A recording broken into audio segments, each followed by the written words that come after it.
I am Donika. And I am Myra, and this is a Black Women Healing Podcast. A space to discuss mental wellness. A space to dive into soul care and vulnerability. Here, we will support you on your journey as you focus on your healing, while also giving you the work along the way. Welcome to Black Women Healing Podcast. Hey y'all, I am here to announce that our book, Let's Heal, a workbook designed for Black women with various modalities by your co-host Donika Myra, is now at a storefront. And so the storefront is Urbana Goods. It's a community store that brings an upgraded experience of connecting with the community with small crafting gatherings and workshops and supporting other local businesses by housing and selling their merchandise, such as us. And they even sell some of your typical items from the local convenience store.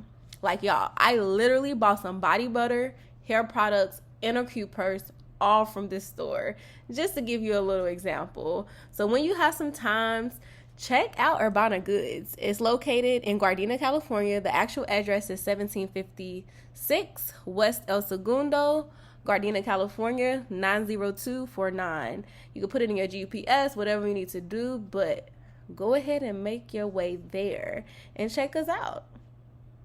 Hey y'all, welcome back to another episode of Black Women Healing Podcast. And today's episode is just Myra and I. We're going to do a little solo episodes, and I have no idea what we're talking about. I told you what we're talking about. How you have no idea? I don't understand it, so I'm going to let her tell y'all what we talking about, and then we're going to go for it.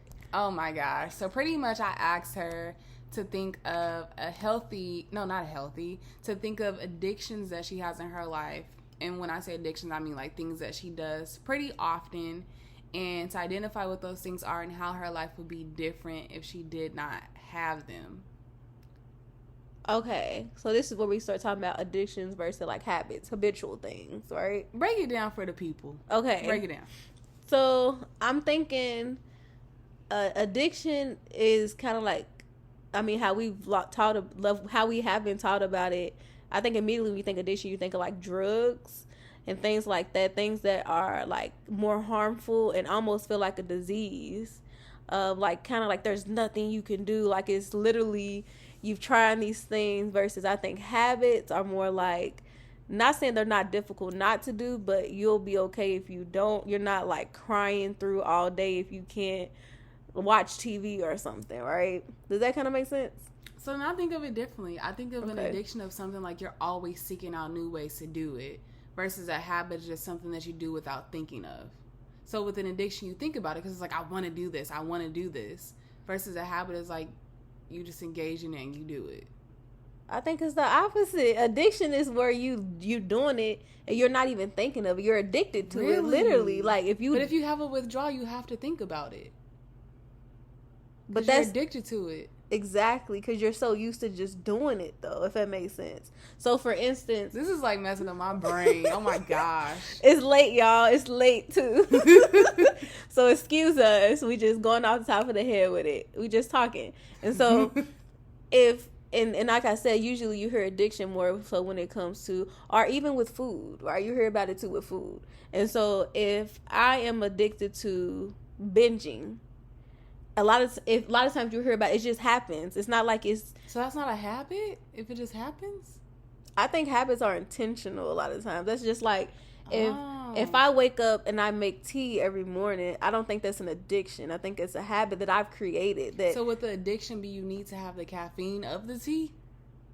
That's where I'm getting kind of confused. It's giving like the root piece of it, like because the behavior. Like I wake up every day and I typically want coffee for one of two reasons. Either I want it for the taste, and like I just know that in the morning I'm gonna have me some coffee because of the taste. Or sometimes I'm like, I need to have it because I need some caffeine in my system. Whereas the taste part feels like the habit because I'm so used to tasting it in the morning. But the addiction part is like, oh, I need my coffee. Yeah. Function. So I guess it's the behavior and the feeling behind it. That's what dictates what's a habit and an addiction, because how would you feel if you don't drink the coffee? That's the question. If you don't drink the coffee, what happens for you? I think if you go on with your day and maybe you feel a little off because you're used to it being a habit, then it's a habit. But if it's like you're withdrawing, you're having headaches, you can't focus, then it sounds like more of an addiction. Does that make sense? Kind of. It makes sense, but still, I'm like, I don't know. So you don't feel like you're addicted to anything? Technically, no, I don't. What? I think I have and that's okay. I'm gonna use another word: dependencies. No, see, now we have to do a Google search. No, I don't think technically I'm addicted. Where like my day is like ruined, or I'm thinking about it all day if I don't do something. That's like I really like to watch TV. I really like ice cream. Like it's certain things like that, but if I don't do it, I'm not gonna feel like I can't control myself, or my equilibrium is off to that degree. I don't think it has to be that way. I think that it could be that if something that you don't do that you're addicted to, if it doesn't happen, you just are searching for it to happen. I don't think it has to like disrupt your day like that. I think that's what we are taught. Well, okay, exactly. I just Googled it, and that's what we're taught. So addiction, it says it's a treatable chronic medical disease. It says it's a disease involving complex interactions among brain circuits, genetics, the environment, and an individual's life experience. People with addiction use substances or engage in behaviors that become compulsive and often continue despite harmful consequences. Meaning, like, if you knew that coffee was making you sick or other people around you, and you was able to stop, then it might not be an addiction. But if you're not able to, and you know it's causing you harm, then it's like you're addicted to coffee. So what if it's not causing harm, but I need to have it? What would that be called? Is that just like a habit? A vice? You need. What do you mean you need to have it? Like it's not causing me any harm, but I feel like I have to have it, or my day can't go on. If your day can't go on, what happens? That's a habit. Okay, when you look up a habit, it says the definition is a settled or regular tendency or practice, especially one that is hard to give up. Hard and need and all that. Need and want is very different. That's why I feel like that's more of a habit, right? Okay. Like, if it comes to like, oh, I really want to stop drinking coffee, or it's hard to stop. It's a habit versus I can't. Like, I need my coffee. Like, I'm not going to be able to talk to you today. I'm not going to be able to meet with these clients. Okay, then. You don't. Okay, so addiction for you. Do you have addictions? Now that you breaking it down like this, no, I ain't got no addiction. But I do have habits that I feel like I obsess over. Yeah, that's fair. So that makes sense. Do you have any? Yeah, I think we all do. So what are yours? We want to hear them. You go first. I think mine's are, and I was telling to the Femme Scholar girls today, like I have to be in communication with people. And they were like, oh, you are like that. Like, if I don't hear from, I feel like I have the same group of friends.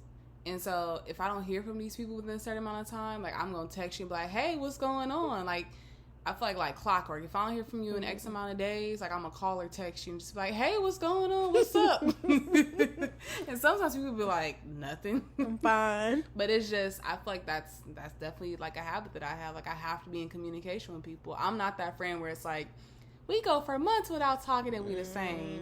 If I go for more than 2 weeks, I'm going to be like, something's wrong. Like, we ain't really friends. We not friends. Exactly. Yeah. I can see that one. I think I got both, though. I got some people where if I don't speak with them, it's like, all right, what's going on? Then the ones who are just like the every blue moon. But for me, a habit, I think I got a lot of them. I do like to watch TV. I like game shows. You do? What's your favorite game show? I like Survivor. You see me watching RuPaul. To me, those are gay. Like, anything that's involving like a prize or like a win, and it's so that makes sense. You do watch a lot of that stuff, but it never clicked in my head. Like, I just are, like, on Netflix, what's it called? Like, Next in Fashion, the makeups. Like, I'm not even, like, a big makeup person or even, like, a fashion person, but I just like to watch people create and, like, really put their energy into, like, winning something. And it's so messed up because a lot of times I don't even watch the last episodes. Like, it's kind of like I don't even care who wins. The fun part is watching them on, like, every week of it. So I would say the habit of it is, like, all right, typically every day I'm gonna watch a little bit of TV, and it's typically at the end of my day. So my habit is, like, watching TV, eating some sunflower seeds. Sunflower seeds is a part of my habits. It's like something about, like, eating the sunflower seeds and watching the little show. And watching TV is just not as fun without the sunflower seeds, but it's still cool without it. You know, it's still fun. But typically my night will end with some type of TV. That's a habit for sure. Your tea in the morning is a habit too. Don't you have tea, like, every day? I don't. That's the thing. Is it just whenever I'm here? You're not here that often when you think about it. So if you're maybe once a week or something, once or twice a week. Oh, and wow. I thought you had that every time you go into sessions. No, that's not. It's not even a habit. I like tea, but it's just some days I do, some days I don't. And it's random. I think typically on the weekend I more so have it because I really probably am a little, like, need a little pick me up because it's a Saturday. I see clients on Saturdays, y'all. Ooh, and so she's crazy. And so I think it's one of those, just like, ooh, something warm to get me going. But I don't drink tea every day. Wow, I thought you did. I just knew you did. No, the ice cream had me in a chokehold for a little minute. But even that, like, you haven't seen, you know what I'm saying? Like, it's, those words, and habits change. I think this is what it's coming to. So sometimes you'll have a habit, and like it said, it can be hard to change, but it can change. So right now, some of my habits that I'm even thinking of that Myra probably does know, they're not even habits anymore.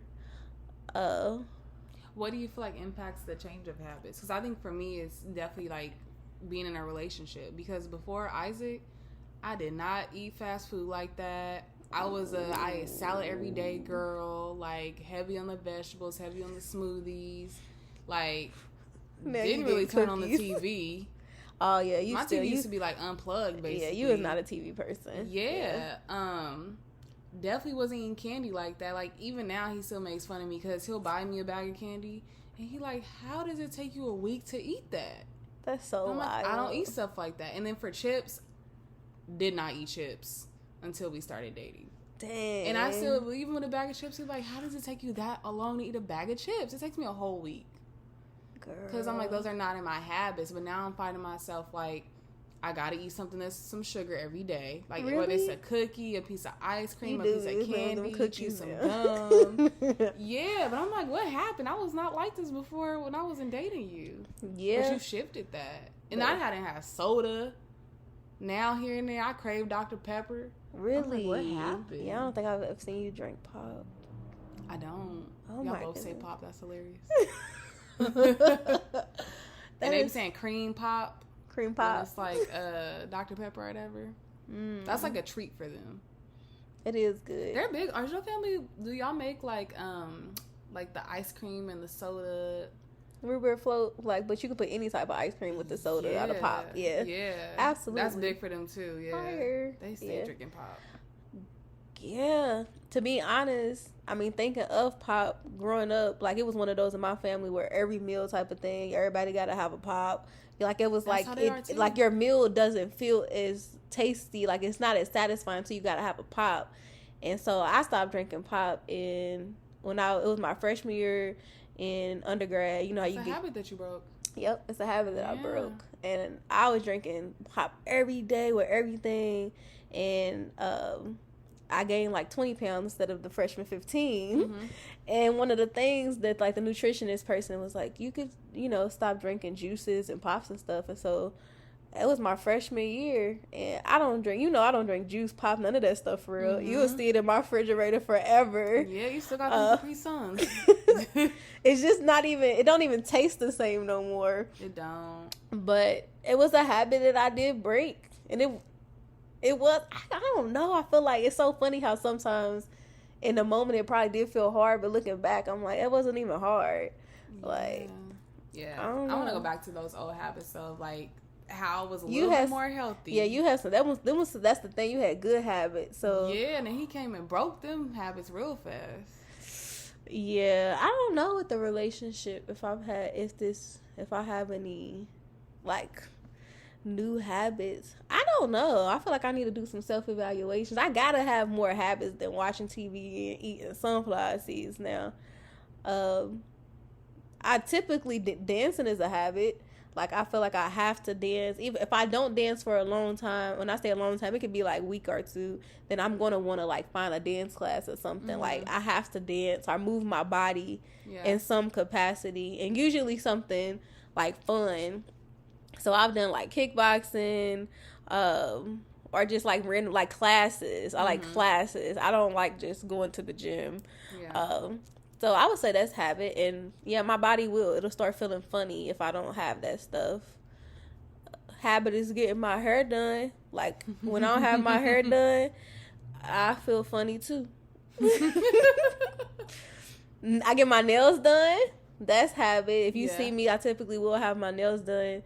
And I take like breaks. So right now I'm due for like a break of like right now I got Gel X. I'll go to like gel or just my regular nails. Mm-hmm. So that's a habit. I got some habits. Yeah, I'm like, you naming off a list now. Yeah. I ain't got no list of habits. I got some habits for sure. Do you have any habits that you feel like were not very healthy habits? The sunflower seeds, even that, I could eat a bag of sunflower seeds, the whole bag, and one day. I still do that sometimes, but I can eat it like every day, and so I've had to like chill out on that, more so because there's a lot of sodium, and although I haven't had... Sunflower seeds actually used to be a habit of mine all of high school. I don't know how I broke out of it, though.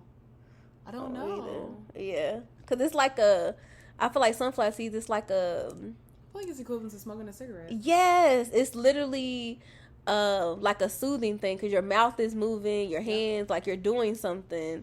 So like I know I've been lately into like adult coloring books, so I have been coloring more when I feel like anxious, or if I do want to do something, if I'm watching TV, I'll color at the same time.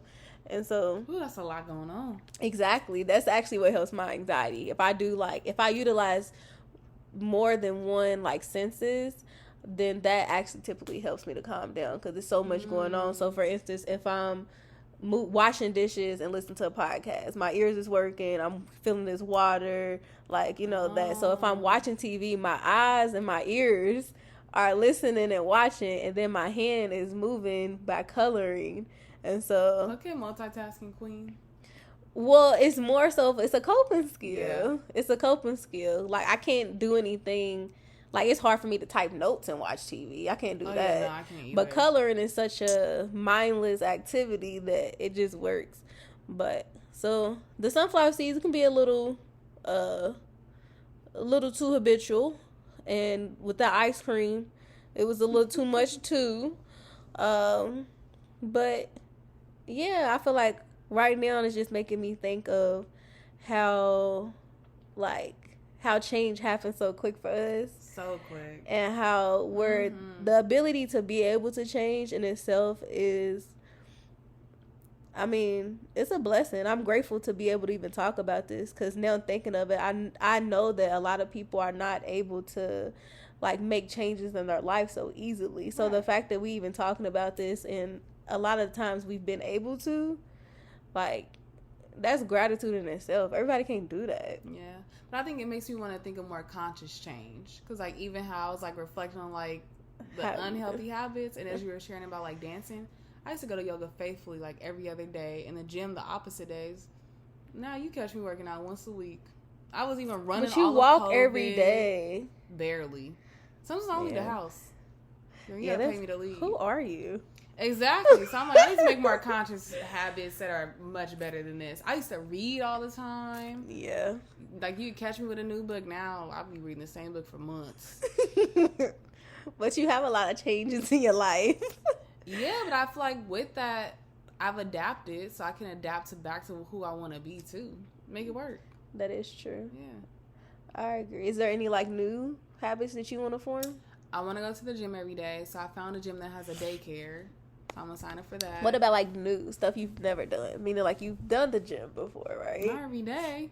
But new habits. I don't know if there's any new habits I want to form.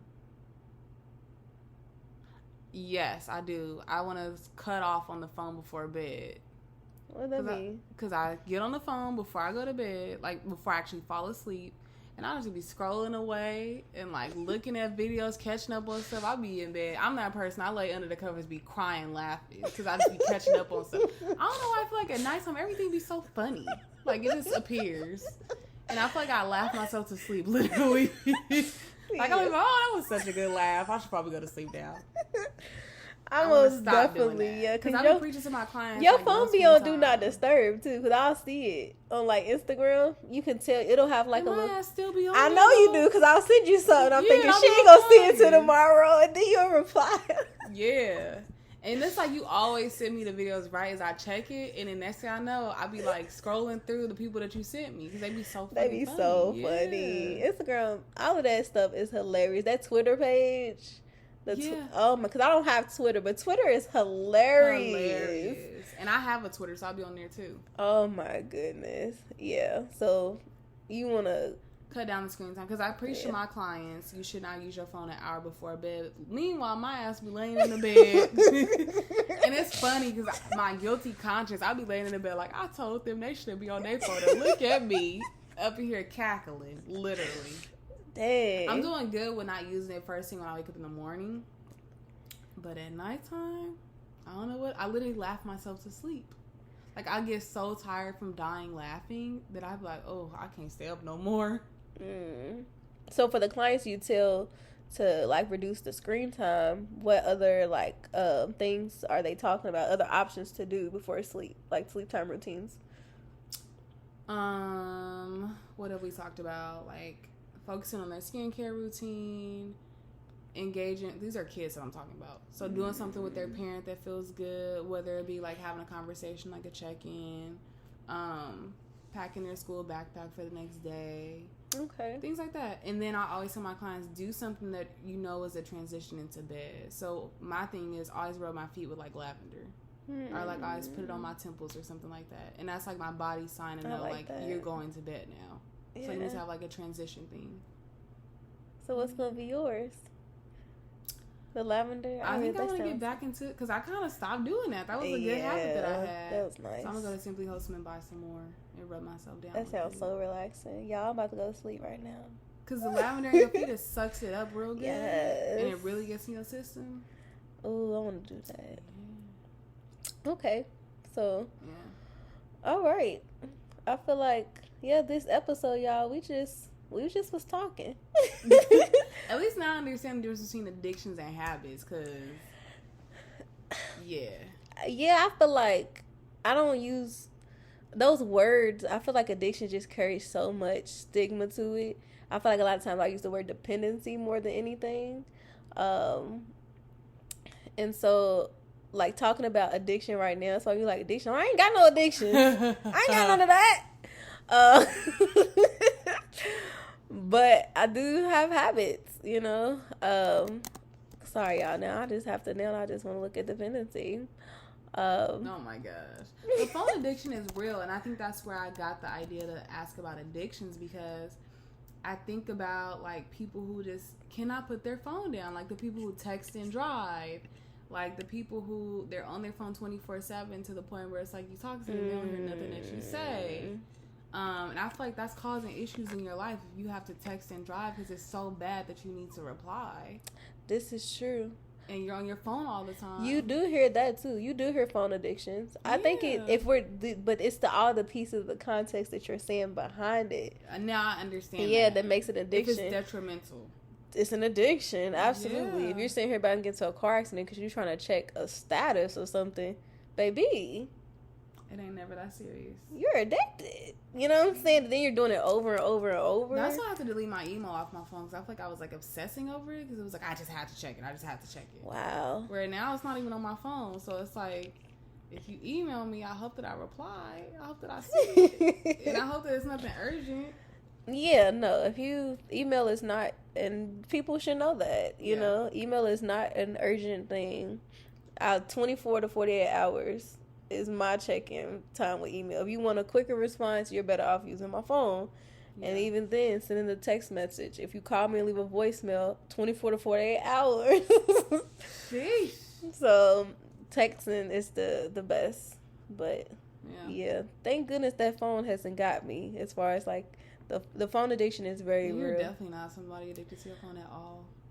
I like my phone and I do look. But you're not on it 24/7. No, I'm not. And I feel like a long time, I haven't took a social media break in a long time, but I would do that constantly because like one of my worst fears is being addicted to things. And it's because addiction does run in my family. And so I've tried, matter of fact, look at me talking this out. I've tried to be conscious of not being addicted to things. But then I think you realize some stuff is just not for you. Like, I think that, like, I do social media is hilarious and stuff, but it's just not something that's on my mind all the time. It's interesting that you're saying that because when people say I've tried social media breaks here and there, but after my last one, I come to the conclusion, like, you don't need it. I don't. Because you take them by yourself. Like, you still, like, you're able, you have a healthy relationship with it. And so I think that is why you recognize you don't necessarily need to, like, put a hard break on it. Because you're not necessarily, like, draining yourself all day, every day with it. So. But it also makes me wonder if the way, because now that we're talking about it, if the way we use words are influenced by people in our lives and them also not understanding what things mean, like addiction. Like, because I feel like I came up with that addiction piece because of how I hear other people use it, and me not really understanding when I could have just freaking Googled it. And then even go to like the social media break, I feel like we see people saying like you need to take it, and I was one of those people that was like, okay, I need to take it, and I was like, I'm not even like on it like that. Like I am, but like I'm not. Like I check it at the same times a habit. I check them at the same times every day. You'll be fine if you didn't, though. That's the whole point. I check it when I'm on the toilet and before bed. That's it. You'll be fine if you couldn't check it. That's the whole piece. And so, I think it's all about knowing yourself, of knowing the different. Anything can become an addiction. A habit can become an addiction. So it's all about checking in with yourself. Like, what's going on here? I really like doing this thing. What role does this play in my life? What role does this play in my life? What am I getting out of this? If I didn't have it, that's why I keep going to, like, if you didn't have it, what would happen? Yeah. If anything, if you're thinking anything that's like negative that impacts you or the people around you, then it's time to look at that, because what's going on? Yep. But if you're like, I might be like, ooh, I want that, but I'm fine. All right, okay, it might not be that bad, you know? Yeah. It's impossible to not have any habits, though. It's impossible. Right. Yeah. That's how we as humans operate. Yeah, so I would say, like, the takeaway for this episode is just doing some reflections with yourself of addictions and habits and what this means for your life, and making adjustments if you want to, you know? Or challenging yourself if you want to. Yeah. And being kind to people who around you who are struggling with these addictions and habits as well. Yep. Like, it's real easy, again, for a habit to turn to addiction. Real easy. Okay. So that's my takeaway. What about you? I'm ready to take my ass to sleep. It's a habit. I don't have no lavender for you. I got some eucalyptus. That's gonna wake me up. Okay. Well, Myra's about to go to sleep and work on her habit of getting better sleep. She's not gonna look at that phone. Maybe. Yes, I am. Okay, it's not starting today. It'll start tomorrow. It'll start on Monday. You know, everything starts on Mondays. That's what they say too. Oh my goodness. But that's it with another episode of Black Women Healing Podcast. We will see you all next Monday.